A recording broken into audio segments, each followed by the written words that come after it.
Hello, everyone. This story weaves a sense of wonder, mystery, and respect for nature, with a unique perspective that invites readers to reflect on the responsibility of discovery and the preservation of the unknown. A Yeti's Legacy, a series of short stories.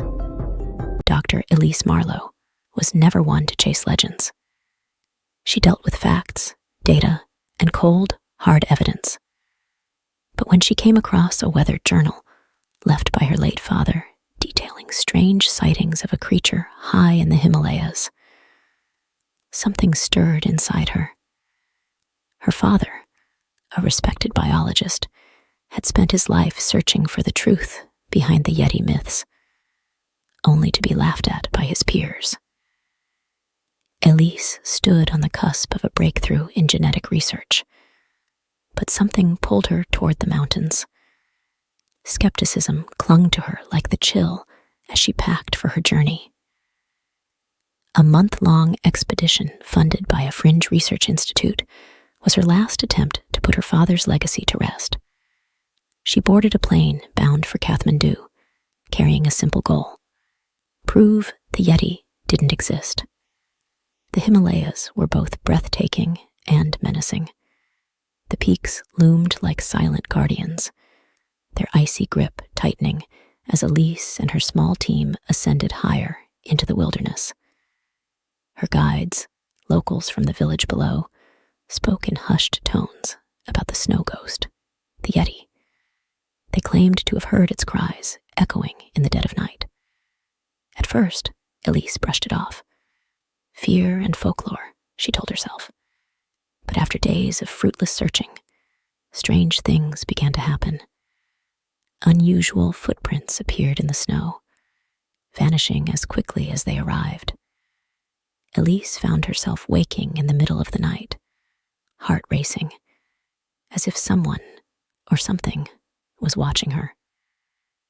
One evening, while analyzing soil samples alone, she saw it. A massive, shadowy figure moved swiftly between the trees on the mountain's edge. Her heart froze, and for the first time, she considered that maybe, just maybe, her father had been right. The sighting sent ripples through the camp. The team, initially united, began to fracture. Some wanted to leave, terrified of being hunted by an unseen creature. Fueled by greed and ambition, others insisted they stay to capture the Yeti and make history. Torn between science and instinct, Elise began to collect evidence with new vigor. Hair samples, bloodstains on snow, each piece a puzzle pointing toward an unknown species' existence. But the deeper they ventured into the mountain's core, the more dangerous the journey became. The Yeti, it seemed, was watching them too. One night, a storm rolled in, trapping the team in their tents. It was then that the creature made its presence known. A deep, guttural growl shook the ground beneath them, followed by the sound of something massive moving through the blizzard. Elise, trembling, realized they were not hunters. They were prey. The storm passed, leaving devastation in its wake. 2 guides were missing, and their supplies were scattered across the snow. Panic spread like wildfire, and the team's resolve broke. Elise, however, felt something different. Amidst the fear, there was a strange sense of awe. The Yeti wasn't mindless. It was intelligent and strategic. It hadn't attacked them for sport. It had protected its territory. Driven by this revelation, Elise decided to continue despite the dwindling numbers. She believed the Yeti wasn't a monster, but a guardian. One night, as she stood on a ridge overlooking a frozen valley, the Yeti finally revealed itself. It emerged from the shadows, massive yet graceful, its fur blending with the snow. Their eyes met, hers wide with disbelief. The creature filled her with something she never expected: understanding. The Yeti, towering and ancient, didn't harm Elise. Instead, it led her deeper into the mountains, to a hidden valley untouched by humans. There, she discovered a graveyard of bones, creatures that had existed long before mankind. The Yeti, she realized, was the last of its kind. Through signs and gestures, the Yeti conveyed its story. For generations, its species had protected the mountains from invaders, including humans. They had lived in harmony with nature, but climate change and human encroachment had driven them to extinction. Elise was no longer chasing a legend. She had stumbled upon the guardian of a forgotten world.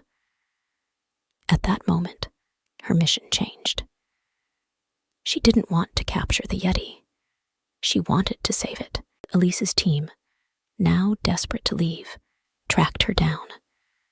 But when they saw the Yeti, their fear turned to frenzy.